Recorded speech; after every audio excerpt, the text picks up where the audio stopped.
Қайырлы күн, каналыма қош келдіңіз.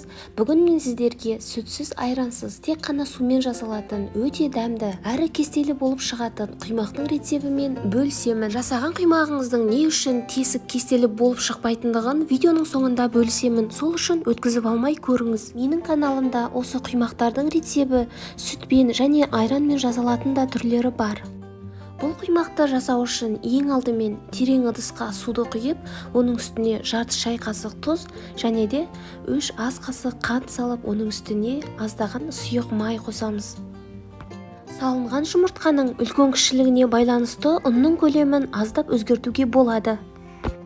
Осының үстіне 3 жұмыртқаны салып, масса ерігенше толықтай араластырамыз.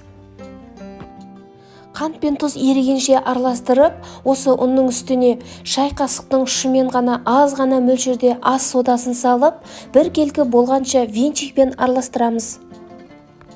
Пешті қосып қыздырып, құймақты пісірер кезде ғана тек қана бір-ақ рет осылай майлап шығамыз. Қызып тұрған табада бір ожаумен құйып, барлығын пісіріп аламыз.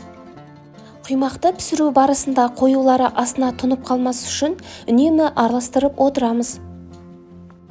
Ұн мен судың көлемін жеткілікті мөлшерде дұрыс салсаңыз, құймақтарыңыз кестелі, әдемі болып шығады.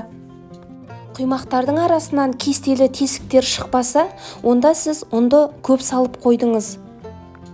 Егер де құймаққа су көп құйылып кетсе, онда ірі-ірі тесіктер шығып, құймақ табадан алынбай қалады.